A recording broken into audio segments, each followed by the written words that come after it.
Live from the glorious beaches of the world, this is a globally acclaimed 7.2 pH transformation show. I'm Glenn B. Stewart, your health coach and lifestyle transformation trainer. The 7.2 pH transformation show focuses on revitalizing the human body. This is done with dietary changes and whole food-based supplements. These critical changes put the body back into a disease-free alkaline state. Join us. Send us your 7.2 pH questions and future show suggestions. Email us at 7.2phshow@gmail.com.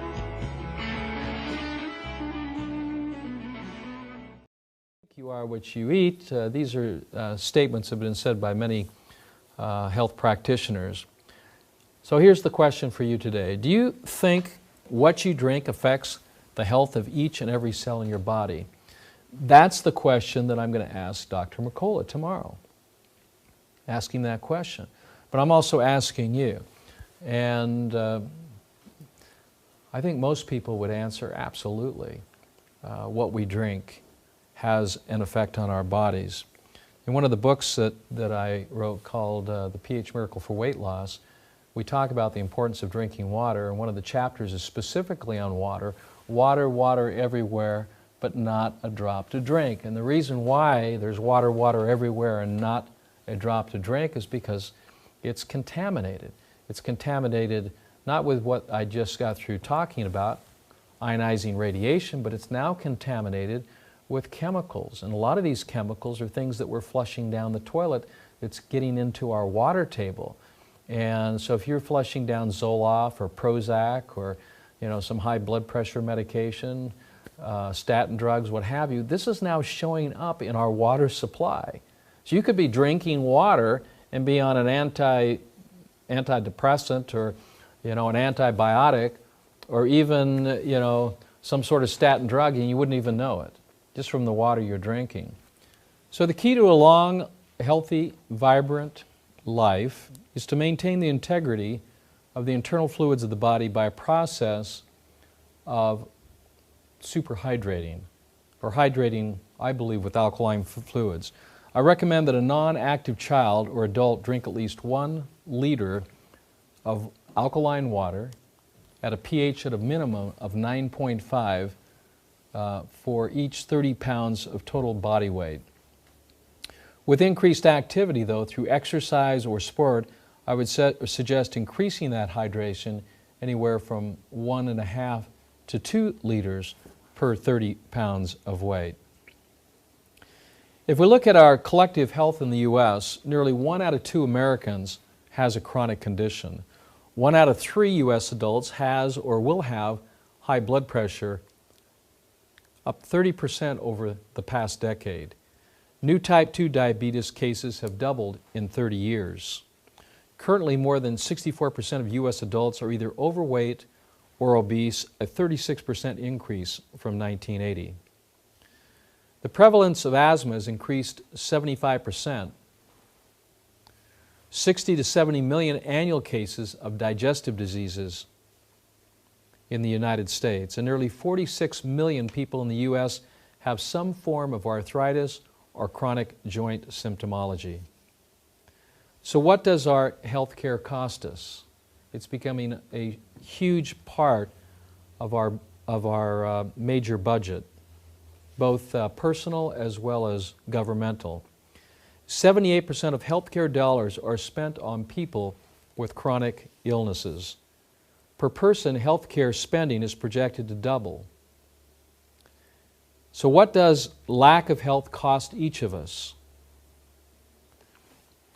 So as you think about that question, and we tie that then into the importance of drinking alkaline water and maintaining what I believe is at the foundation its alkaline design. The most important fluid of the body is the blood, and it's slightly alkaline at a 7.365. More and more practitioners and researchers now believe that chronic degenerative disease flourishes in an acidic environment. Our body will naturally buffer these acidic states. but its ability to balance pH has been overwhelmed. Overwhelmed with acidic waters that we're drinking, acidic foods that we're eating, acidic air that we're breathing. All of these contribute to an overall acidic body. So where do most acids come from? Acids are biological waste products of metabolism, of the breakdown of our foods and the liquids we drink. When we exercise, we've all felt the biological acid of lactic acid and the effects and what it causes when the blood purifies itself by pushing that acid out into the connective tissue. We feel it as a pain.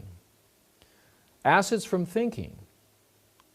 Now, if you're thinking about this, you're already producing acid because our thoughts require energy. And as you're using that energy, that's a function of metabolism. So energy used produces waste products. Also, as acids affect each individual cells or cells that make up our tissues and our organs, cells can break down, and as cells break down, they also release acids. Acids are also produced by, as cells break down, are produced by the bacteria that are created and the yeast that is created, produce acids like exotoxins and mycotoxins. And of course, we have acids from our environment. And these acids are carbon monoxide that we can see in large cities. We see carbon monoxide coming out of the car as it's burning gasoline. It's a biological waste product. And then acids that are unseen. Acids such as ionizing frequencies that come from our cell phones, or ionizing radiation that's coming from, unfortunately, nuclear plants that are melting down and are polluting our air and also our water. So what is the major organ or gland responsible for buffering acids of the body? I don't know if that question has ever been asked. And you surely won't find this in any medical texts. Would it be your lungs or your liver, your stomach, or intestines or skin? I would like to suggest to you that the major organ of the human body that's responsible for neutralizing acid is your stomach. Now, most medical science perceives that the stomach is an acid environment. And that is correct after it produces the alkaline compounds that help to neutralize the acids from our food.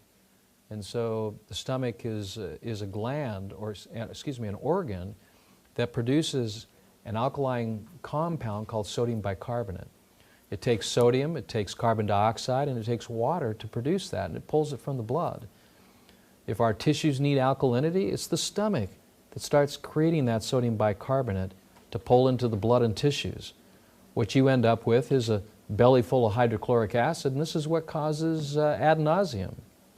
Nausea, which is not described in any medical text as it pertains to its pathological origins, is simply the body's need for more alkalinity. And what a better way to increase alkalinity than with the fluids that you're drinking, especially pure ionized or alkalized water. So the stomach is the correct answer. Can our bodies still handle this imbalance? We have turned an evolutionary corner. We simply do not handle acidic wastes the way we used to.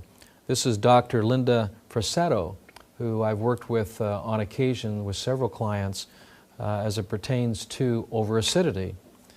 And her research has shown that the sheer volume of acid waste our body has to handle has forced us to take drastic war-style action to preserve its strategic buffering reserves. And what are those buffering reserves? The sodium bicarbonate, the alkalinity that the body uses as the first defense on any acid. Of course, these reserves in the kidney and the liver are major essential detoxifying organs. The process of overacidification is really reflected in a foundational theory that there's only one sickness and one disease. Now, I know we have different names for illness and disease, but their origins are all the same. I've suggested in my work, in my research, that there's only one sickness and one disease, and that's the overacidification of the blood and then tissues due to an acidic lifestyle or dietary choice. When we begin to live an acidic life, the first symptom of overacidity, where the body does not have the ability to neutralize that acid, or our channels of elimination have been blocked, which are urination, perspiration, defecation, and respiration. If acids are not eliminated, the body tries the best it can, and it uses its energy reserves to remove these acids, and we start losing energy and we become enervated. We seem to be tired all the time. The second stage of acidosis is sensitivities or irritation. Allergies is a perfect example of this. Allergy is a sensitivity to some acidic toxin, either environmental or it could be food-based too as well. The body tries to deal with it. It tries to buffer it, and then it tries to eliminate it. If the body doesn't have ample alkaline reserves to neutralize the environmental acid or the digestive acid, it of course expresses itself as an irritation. The third stage of acidosis is catarrh. Catarrh is when the body uses its alkaline reserves to buffer the acid regardless of where it's from, and it forms a sticky mass of mucus. Mucus is then the body's way of neutralizing a very toxic substance so it doesn't permeate other healthy cells and damage them. Inflammation is fourth-stage acidosis. As we become more toxic, as acids build up, the blood tries to maintain its integrity and delicate pH is 7.365. It pushes acids then out into the connective tissue, which is the acid catcher for the blood, in order to preserve the integrity of the blood. As acid is coming from the blood into the tissues, it causes a symptom. That symptom is inflammation. The fifth stage is induration. This is when the body uses alkaline buffers, such as sodium bicarbonate, but others that the body could use, which would be sodium and magnesium, potassium and calcium. The body may pull calcium from the bones in order to buffer acidity, forming acid crystals. It takes then the acid from a liquid state to a solid state, thus preserving the damage since these acids can permeate any cellular membrane and damage them. So induration is the crystallization of acids that build up on the walls of our arteries or build up in our lungs or in our elimination organs that restrict the natural process of eliminating waste products. If our blood cannot flow because of acidic crystal buildup, this can cause an increase in our blood pressure. So the symptomologies of induration would be things like atherosclerotic plaque, hypercholesterolemia, high cholesterol, and even hypertension, where the blood pressure, the systolic rate, and the diastolic rate goes up. Even your pulse rate will go up. The sixth stage is ulceration. This is when our buffers have been depleted and the acids begin to deteriorate the tissues, causing even internal bleeding. The seventh stage then is the final stage of acidosis, and really the expression, the culmination of all sickness and disease, and that is degeneration. When tissue begins to degenerate, it becomes very, very difficult to repair that. Degenerative tissue, if not eliminated, the body will encapsulate that using a clotting mechanism, forming a clot, and we end up with clots in our body. Some acid is bound by fat. It's a major cause of obesity, is the body retaining fat as a protective mechanism in order to buffer acids that are not being properly eliminated through the four channels of elimination. So the expression of disease, may I suggest, is the body trying to preserve itself. We might even say that disease is an illusion. The disease in of itself is not the condition that we need to address, but the symptom of what is being expressed from an overacidic lifestyle and diet. So the body does some wonderful things to help protect ourselves from our own acidic lifestyle and dietary choices. It will retain water. Now, why would the body retain water? The body would retain water in order to protect the tissues, protect the organs that sustain life. So the body retains water to neutralize excess toxins or body acids. As I mentioned earlier, the body retains fat as a buffer of excess organs, of excess acidity in order to protect the internal organs of the body that sustain life. The body will create cholesterol, will use fats, and release those fats to bind acid too as well, to crystallize them so they don't permeate the cell wall and damage the cell. Also, if acids are damaging the tissue from within to prevent from internal bleeding, there'll be premature clotting to prevent acid damage of the tissues and also to arrest internal bleeding. The body will also leach minerals such as calcium and magnesium from the bones or the muscles to neutralize acidity, which can lead to stones, but the stone is not the problem, it's the symptom of acid that's being produced from an over-acid lifestyle and diet. Tumors are also problematic, but once again, a very high level of expression of damage to the tissues where the body's trying to protect itself so that one acid cell doesn't affect another healthy cell and cause it to break down. It's what I call the rotten apple effect, where you would take a rotten apple and put it in a bushel of apples, and of course the acids from that one apple would permeate the other apples, spoiling the whole bushel of apples. Well, the body protects itself from that happening, where one cell is fermenting or breaking down. Its waste products or acids will spoil another cell.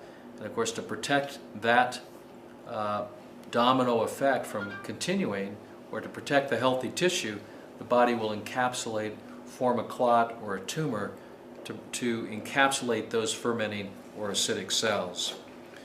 The body will also remove acids out through the skin if they're not properly being removed through urination, defecation, or respiration. When this happens, strong acids can burn the skin, causing all sorts of blemishes and imperfections to the skin. The body does this all in an effort to maintain its delicate pH balance of the internal fluids at 7.365. So how important is drinking alkaline water? Dr. Atkins said this, and I quote, "The cells and fluids in most people's bodies are overly acidic. This can cause a lot of health problems. It prevents your body from neutralizing and disposing of harmful, poisonous toxins and leaves you more susceptible to the cell-damaging free radical oxidation or fermentation that leads to cancerous conditions and other diseases." And I have said for many years, in reality, there is only one sickness and there's only one disease, and that is the overacidification of the blood and tissues due to an inverted way of living, eating, and thinking. And if there's only one sickness and one disease, then there's possibly then only one health. And I believe that one health is maintaining the alkaline design of the internal fluids, which then in turn maintains the health of your cells, which make up your organs and your tissues. So let me ask you this question. What kind of water do you drink now? Do you drink bottled water? Do you drink tap water? Do you drink filtered ionized water from a home system, like reverse osmosis water? Do you drink filtered water from a third party? Oh, I already had that down there, the reverse osmosis or the Brita water system. So what kind of water do you drink? And what is the pH of the type of water that you're drinking? One of the chapters in one of my books called The pH Miracle, I have that chapter on water. I actually have tested hundreds of different waters, and I find that most water, if not all water that I've tested, has a pH of 7 or less. Our tap water, because they chlorinate it, which is actually an alkalizing compound, but it's also very difficult to get out of the body, and it's not natural to the body, has a pH just slightly over 7. So does the type of water you drink, does the pH, is it 6 or 7 or 8 or greater than 9? So over the last 20 plus years, I have determined that there's 4 attributes of a healthy drinking water. The first attribute, which I'm sure you'd all agree with, that the water has to be clean and it has to be pure. It has to be free of heavy metals. It has to be free of toxic chemicals. It has to be free of pharmaceuticals. It has to be clean. It has to be free of ionizing radiation from nuclear fallout. This is critical. The second attribute of a healthy water, I believe it has to be alkaline. Why? Because the human body is alkaline by design. All of its functions are acidic. Breathing, thinking, eating, all produce acids. Body, when it's born, it's alkaline by its design. We need to keep it that way if we want to keep it healthy and strong. The third attribute is the water has to be energized. It must carry an energy. Water is a catalyst that can deliver energy to the body. And of course, this energy can be measured using a meter, and it's measured in had a senior moment here. Yeah, the water. I started thinking about what I was talking about. Anyway, the water has to be energized, and that water carries an electrical negative charge, and it can be measured in millivolts. It should carry a negative charge versus a positive charge. So we measure the water, and also the water should be molecularly unclustered. Traditionally, tap water is a clustered water, multiply clustered. We should have an unclustered water somewhere around 3 to 5 molecules. So these are the 4 attributes of healthy water. So the world's healthiest waters, nature's answer. Trinity is a water from Idaho. It's a well water. They have a well that goes down over 2 miles, and the water that they extract there has a pH of approximately 9.5, so it has natural alkalizing salts of potassium and sodium bicarbonate. Lourdes has had, for centuries, been talked about, has healing powers. The pH of Lourdes is in the 7s. Hunsa water is also in the 7s. Destiny water, which is Hawaiian water, pulled from 3,000 feet below the ocean surface. It's a clean, pure water, naturally alkaline at 7.5, and miracle water, of course, can have a pH anywhere, because it's an ionized water, can have a pH anywhere from a 1 pH clear up to a 12 pH or a 13 pH. So these waters, particularly the alkaline waters, have shown to make a significant difference in people's health. And I've been studying this for many, many years. And as I increase the hydration of these alkaline fluids, and we start perfusing the tissues with high pH waters ranging anywhere from a minimum of 9.5 up to 12.5, we see physiological changes that take place in the tissues in a positive way. So the characteristic of these waters that have been healing for many centuries have a characteristic that they're all alkaline. And they have beneficial alkaline minerals such as sodium bicarbonate or potassium or magnesium. They also carry a strong electrically negative charge that can be measured by using an ORP meter. They range anywhere from negative 50 millivolts clear up to a negative 750 millivolts.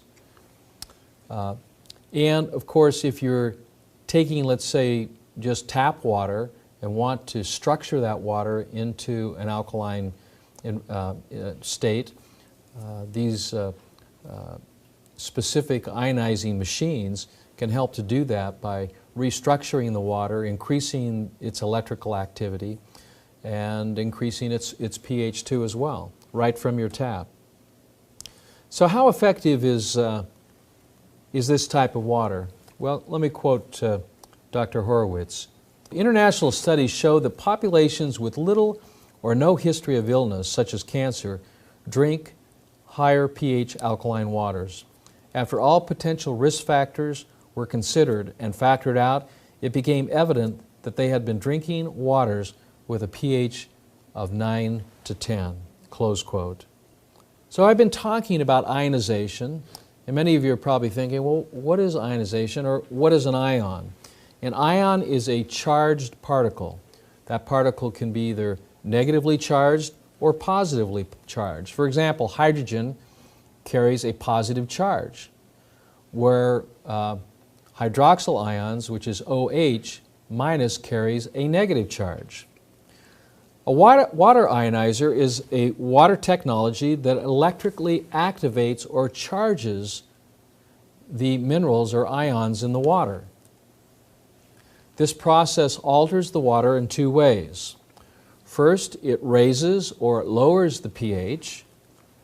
Second, it alters the electrical properties by either increasing electrical activity in the forms of a saturation of electrons, or it decreases electrical activity by increasing the saturation of protons in the water. It also, through this ionization process, the voltage will break up the natural microclustering. So the water, as it breaks down, will be smaller in its structure. So rather than, let's say, having 20 molecules per cluster, you would have maybe 3 to 5 molecules per cluster. Well, what does that do when we break down these larger clusters of water? One, it increases the surface area, and two, by increasing surface area, it increases surface charge. And this is how the pH then goes up, and also the electrical activity of the water goes up. Because as we break down these large clusters of water molecules into smaller and smaller clusters, even down to the monomolecular state, which would be one molecule, we're increasing surface area, which also increases surface charge of the water. So here's a pH scale ranging from a 3 pH to a 10.5 pH. And here you can see it's exponential, where we're going from a 7 to 8, that's 10 times more alkaline, or even up to a 10.5, which is 5,000 times more alkaline, versus, let's say, from a 7 to a 3 pH, which is 10,000 times more acidic. And what that means is the body becomes more acidic. It means it contains a higher concentration of positive charges or hydrogen ions. If the water is becoming more alkaline, then it contains more electrical negative charges or electrons in the water, so the water is saturated with electrical energy in the form of electrons. As I've tested many different substances, like orange juice, for example, I have found that the pH of orange juice is highly acidic. Here we have a product, Sunny Delight, with a pH of 2.81, with an electrical charge which is saturated with hydrogen ions, which is then expressed in a positive charge at 232 millivolts. Bud Light has a pH of 4.25, which is also acidic and also carries an electrical charge which is saturated with hydrogen ions, giving an electrical reading in millivolts of 177 millivolts. Coffee at 5 with positive 140 millivolts. So when we look at some of the most common fluids that people are drinking, we find out that they're moderately or highly acidic, and they carry a charge that would pull energy from the body rather than contribute energy to the body. Now this is an important thing to understand, because as we're putting alkalinity in our body, this is actually contributing to our alkaline bank account or our alkaline reserves. when we're pulling energy or alkalinity away from our bodies, this is going to deplete our alkaline bank and, of course, create a symptom of enervation. And the biochemistry is very, very extreme. For example, one of the metabolites or acids from metabolism is carbonic acid, or H2CO3. Well, carbonic acid is highly acidic, and it takes 20 parts of sodium bicarbonate, which is what the stomach produces, in order to neutralize this metabolite from metabolism. It takes 20 parts of sodium bicarbonate to neutralize 1 part of carbonic acid in order to maintain a normal pH of 7.365. So the body is constantly in need of alkalinity. The body is constantly starving for more electrons. It takes it from our food, it takes it from the water we drink, it can even take it from the sun. We absorb it through the skin. So many ways to get electrons into our body, but this is what our body feeds on. You see, our bodies are electrical. They run on electricity, not on calories, not on sugar, not on proteins, not on carbohydrates, not on fats, but it runs on the electrical potential of what we're drinking, what we're eating, and what we're absorbing. Okay? So it's very, very important to understand that it's just about impossible to over-alkalize because the ratios are quite extreme in the biochemistry of our bodies. This is a picture of blood from one of my clients that I took many years ago, who was on a highly acidic diet, incorporating lots of sugar and animal proteins. You'll notice that the blood is irregularly shaped. And of course, in the plasma, you see entities there that look like ping pong balls. These are what are referred to as Y-form yeast, a lot like Candida albicans. In the right side, you see the unhealthy organization of the way the blood coagulates. I'll show you here in a minute what healthy blood looks like when it coagulates, but it should not have any of these white areas at all. The actual clot should be tight, should be held together with a protein called fibrin, and there should be no spaces or missing red blood cell conglomerate. Here we see in the center, we see round, symmetrical, round protein pools, which indicates an irritation or an inflammation of the base of the body, which would be your reproductive organs or your bowels. Where here in an AIDS patient who had been on AZT and other chemical drugs for over 10 years, we see a clot that is hypocoagulated, which is common in a degenerative condition, where there's lots of red blood cell conglomerate missing. Here is the healthy state of the red blood cells when you're on an alkalizing lifestyle and diet, particularly when you're hydrating with electron-rich alkaline water. The red blood cells are round and symmetrical, even in color, even in shape, even in size. The plasma is clear or clean. There's not a lot of cellular debris. And when we look at the way the blood coagulates, there's no missing red blood cell conglomerate where there's just white pasty masses. It's just one mat of red held together with a protein called fibrin, tightly held together in a hypercoagulated state. This is the state of those who are experiencing the highest level of energy, vitality, health, and fitness. This kind of blood you don't get. This kind of blood you have to work at. Just like when you work out to build muscle, you have to work out with intention to build healthy blood, in order to build healthy bones and muscles. You do it with what you eat, and you do it especially with what you drink. You probably noticed down in the corner there's a fishbowl. And I hadn't referred to this as yet, but it's a metaphor that I've used for many, many years. And it starts out like this. When the fish is sick, what would you do? Would you treat the fish or change the water? And as you think about that question, the answer intuitively is very simple.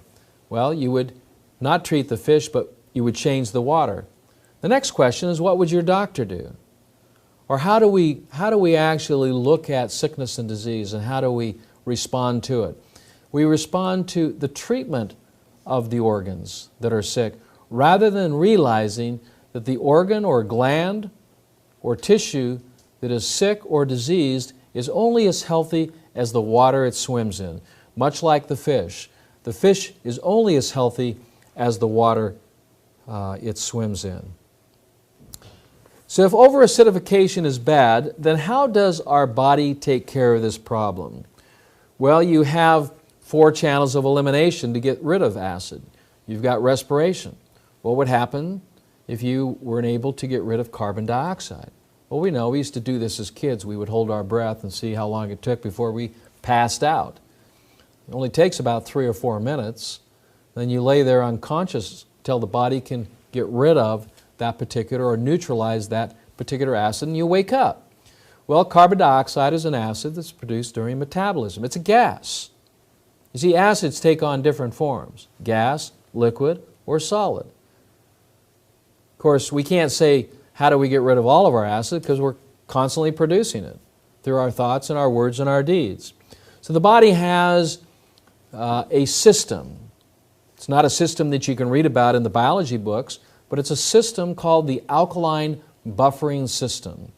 And the alkaline buffering system starts with the stomach. The stomach is the major organ that produces the alkalinity the body needs in order to neutralize the acids it produces through metabolism. That particular alkaline compound is called sodium bicarbonate. So it begins with the stomach. As the stomach produces sodium bicarbonate, it delivers it by the circulatory system, the blood, to the various glands, so the salivary glands.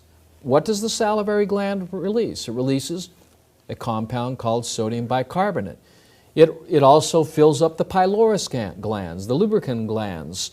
The pancreas, as a gland, secretes sodium bicarbonate to raise the alkalinity of the food that we eat and the liquids that we drink. Well, our body becomes overwhelmed with acid from lifestyle and dietary choices. If we smoke tobacco, if we chew tobacco, if we take pharmaceutical or recreational drugs, if we're drinking acidic water, if we're not exercising and removing acids through the pores of our skin, acids build up. So what we eat, what we drink, and even our thoughts can create an overacidic body, overwhelming our body systems.